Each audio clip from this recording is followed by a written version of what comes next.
concept, mate? Like, obviously it's your first one. I know you guys have talked about the heats, but how do you sort of break it up from what's ahead of the Ashes, which is seemingly what everyone cares about, and this test here?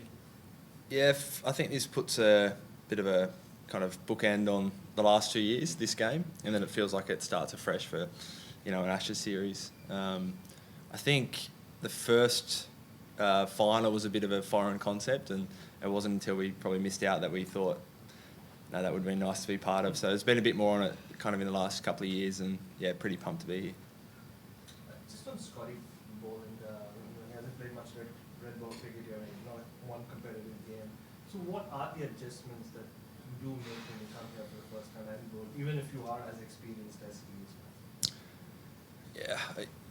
Yeah, in Australia you can get, I think, passages of play where the Kookaburra doesn't do much and the wickets are quite flat. In the past, I think here in England, because the ball does talk a little bit more, I've seen players get, I guess, too caught up in trying to take wickets every ball because suddenly the ball's swinging and seaming. So I think someone like Scotty, it's just a really simple game plan. You hit your good areas and you just stay there all day, and hopefully you're going to, the ball's going to do the work for you. But he's had a few bowls over here now and looks good, but he looks good whenever he bowls.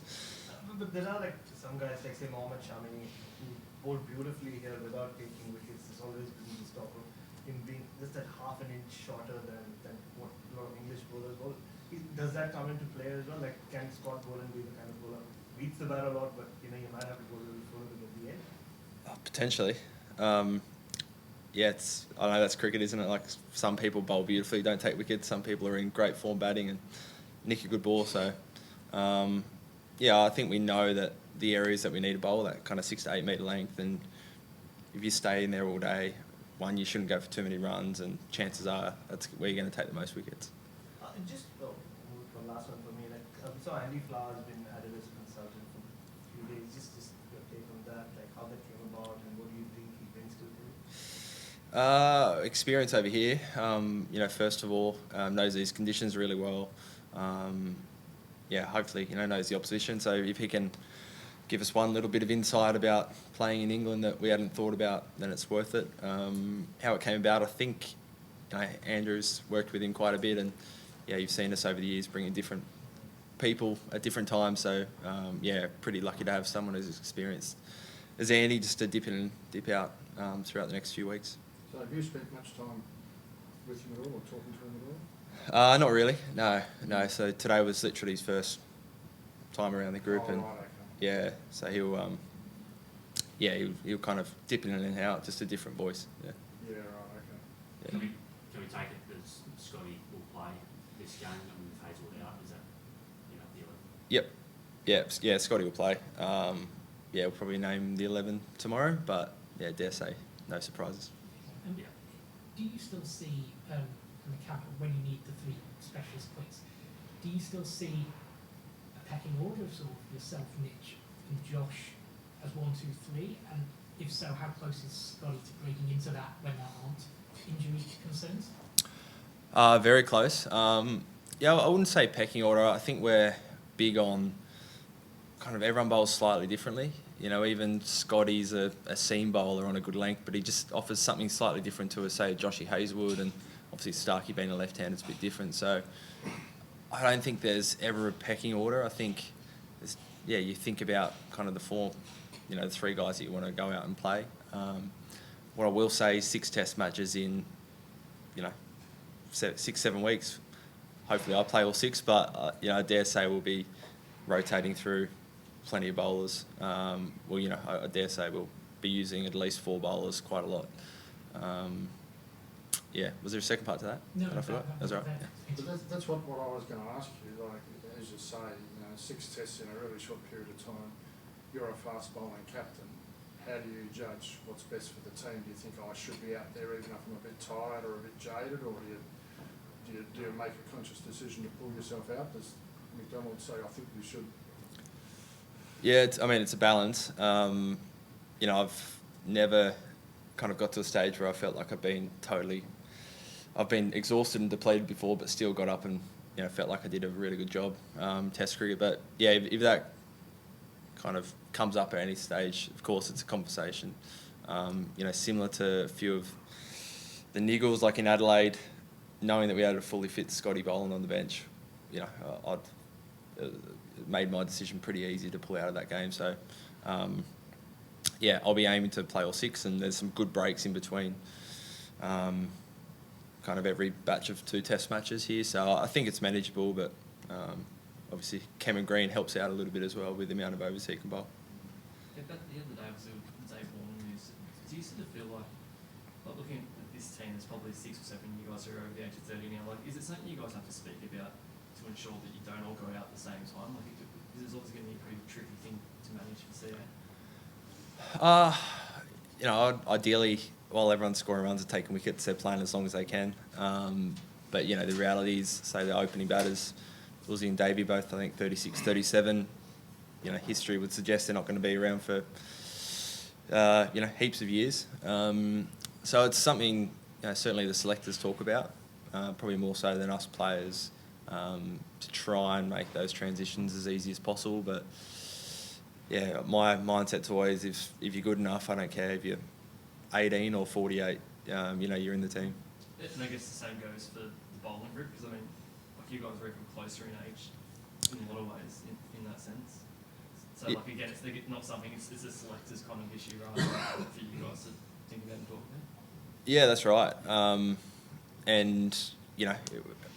Whenever we play a test match, and if it keeps our young people out of the test side, well, hopefully they're learning their craft in shield cricket or county cricket, and, they'll get an opportunity down the track. So, these things, I think, naturally evolve, but when you do get small little, say, an injury or someone's missing a test match, I think that's when the conversations come in, who can slot in and, kind of develop them for the future. Are you comfortable as a captain, whether David or a player, in this case David, mapping out an endpoint so clearly? He's clearly got this schedule in his head. Are you comfortable with that as a captain? Yeah, that's fine. He's played over 100 test matches, so you never have to worry about Davey getting up for anything. So does it put any extra pressure on you as captain, or the selectors, or the team generally, that someone says, oh, well, I'm going to do this, this and this, and of course to think, well, mate, you've got to make sure that you're making some runs between now and then, it's not just a matter of mapping it out in the calendar, it's got to turn up in the scorecard. Yeah, no, Davey's the first one to know that he's got to score runs. He's would love a fairy tale finish for Davey in Sydney. If that's that's his plan, but obviously he's got to be scoring runs, which I'm sure, and history suggests he'll be scoring some runs. And it's your 50th test coming up, so you're all sort of up there with some pretty good players in terms of the amount of wickets you've taken over 50 tests. What sort of an achievement is it, given it took you 6 years to play your second test? Yeah, I think the longevities I've always looked at as bigger, if not bigger, achievement than any kind of average or strike rate or anything to do with actual performance. Test cricket's tough. You play all around the world, different conditions. Physically, it's demanding. So as a fast bowler to play 50, it's something to be pretty proud of. Especially, as you said, missing kind of 5 or 6 and felt like one test match was a long way away. So was there ever a point on that journey that you thought 50 tests was just beyond you? Oh, for sure. Yeah, I thought getting back into test cricket was, so far away. For a lot of that, I felt like maybe I could play T20 or one-day cricket, but my body just, 10 overs in a day, I'd wake up and felt like I had a car crash. So, looking back now, all the physios and people that went through all this before me were spot on. Stay patient, you'll turn a corner, you'll be right. But when you're kind of in your 5th cycle of stress fractures, test cricket seems a long way away. So having played 50, how many have you got left in you? I would love it if I wasn't quite halfway yet. But we'll wait and see. But I feel really good. I've had 2 or 3 months off, so I feel probably the best I have for a couple of years. So I don't know. Yeah, each series is kind of series by series, but hopefully, I'm just turned 30. Was it Binger, I think, played into his mid-30s. You see Starkey and Joshy, they're 3 or 4 years older than me, and they're still looking pretty fit. So, see how we go. You had a look at the track? Yeah, I had a look today. 48 hours out. Looks looks pretty good. Fair bit of grass. I think they'll give it a mow. I think it's the first Test match ever in June at the Oval, which kind of brings another dimension to it. I think the county cricket here have all said it's been a pretty fair wicket, bit of pace and carry. So yeah, looks like a good wicket so far. And how about just Cameron Green? Like he's coming off, a week of preparation. He's coming off a lot of T20 cricket. He said that he hasn't really looked at a red ball in the last 2 months. So you're kind of wary of that, more from a bowling point of view in terms of how you manage him over 6 tests and 7 days. Yeah, potentially. You'd think kind of the fast bowlers are probably going to bowl more overs at the start, and maybe Greenie ends up kind of taking a bit more of the workload towards the end of the series. That naturally pans out that way anyway. So Greenie's available, he's fit, but it's probably not in our interest to burn him and put 40 overs into him in a game, which kind of is a conversation we have pretty much before every Test match. And yeah, he's never really redlined so far. Did you have any issues in terms of him getting up for this test, given the really tight turnaround here? No, none at all. There was a long enough gap that he could get back to Perth for 3 or 4 days, freshen up, and he's had a really good prep. Yeah, here. Is he carrying the IPL glow? Like you met him before he went and became a Mumbai Indian, and he's done great things there. So does he feel like a different person? She hasn't bought me dinner. I saw him having dinner with Rohit last night. No, I didn't. No, he's great, Greenie. He's the same. A few more jokes flying his way, but no, Greenie's a beauty. Just to go back to the conditions, what do you make of the concept of essentially a neutral territory for this game? Do you think conditions will, given what you give in Australia, might not be a million miles away from that? Do you think that plays slightly into your court, or do you think it's a fascinating aspect of this test that essentially it's 2 away teams? Yeah, I think it's fascinating. ODI World Cups playing over here always had that aspect of you don't know what quite. We've played India a million times at home and away, but yeah, it does feel kind of somewhere right in between. I've heard a few people say, the swinging ball's a bit like Australia. I don't know, my experience in Australia doesn't really swing that much, so it does feel quite neutral. Don't think it will spin huge, but don't think it will be as fast and bouncy as you get in Australia. So. And just I know that's the beginning of our concept of this. Do you think whoever wins or loses this test can rightfully say they're the best team in the world? Do you think a one-off test can decide it? I know Davey spoke the other day about maybe if you could fit it in, 3 test series would be the way to decide it. Do you think a one-off game can, in test cricket, make a definitive answer? Well, it does in every other format, it does in FIFA World Cups. It's a final, it's exciting, it's a high-pressure moment. I think it's a worthy winner, whoever wins.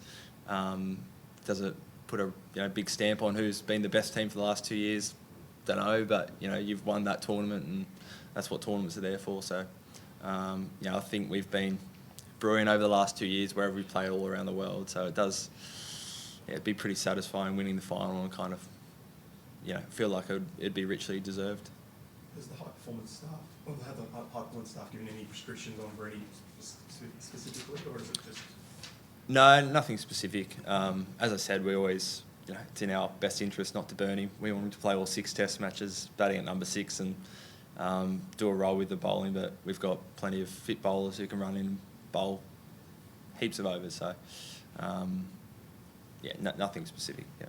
Do you feel like someone like Scotty, that you can use him as a real workhorse, that you can really drive him, knowing that he's probably not going to play all 6, but he could do a lot of the work if it gets tough and help you out for later in the series, later in the tour? Yeah, absolutely. Then that's the luxury of having bench strength. Hoff's, really close to being available for this one, so he'll be available for the first test. Ness, you see, he's been doing in county cricket. Sean Abbott's here, so I'm sure we'll be calling on a lot of resources, and you don't want to finish off a test match with something in the tank knowing that you've got other guys fresh that you could bring in a few days later. If anyone, you're concerned about the threat of, there's a lot of protests going on here at the moment. There's obviously a few rugby games where they've had stuff thrown onto the pitch and whatnot. That would have a pretty big impact on a cricket match if that happened. It probably would be game over. Are you concerned at all about that being a threat? this test or any test through this tour? Yeah, I mean, if it's flat, hopefully on a good length, just outside off, it'd be good. Yeah, it's something, we got in the security briefing a couple of days ago, so yeah, we've heard that they're aware of it and kind of keep an eye out, but that's kind of as much as we've heard. So hopefully it doesn't happen, obviously.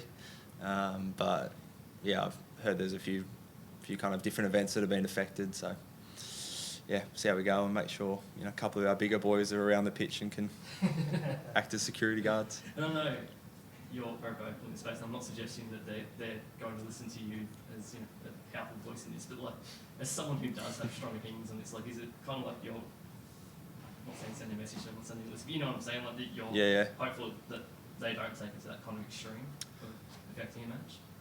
Yeah, I mean first of all, I'd say I haven't really followed it at all, so I don't know kind of what the exact protests are about. But my view is always just there's right ways to go about things and potentially not the right ways to go about things. And whenever anyone's got any beliefs, you just hope you take the right option. The T20 captaincy is still up in the air. Have you ruled yourself out of that? And do you have any input as to into that process? Good question. Don't know. Not something I've thought about a lot, to be honest. At the moment, very comfortable testing ODI. So at this stage, haven't ruled myself out, but I very highly doubt that I'd be T20 captain. Just on that, it was something that Steve spoke about when he took over from you in India about generally how closely you do work together when you're both. How do you think that's now going to work in 6 tests in 6 weeks if you do play them? How much are you going to be leaning on Steve at times? Are you going to use him a bit more tactically than you have in the past? And how does it work for you to sort of not joint captaining, you are the skipper, but using Steve's expertise out in the middle? I don't see it being any different to kind of how we've done in the past. I love getting Steve's input, really experienced, played a lot of cricket here in England. Again, played 100 test matches, one of the best batters ever. So I love hearing his ideas.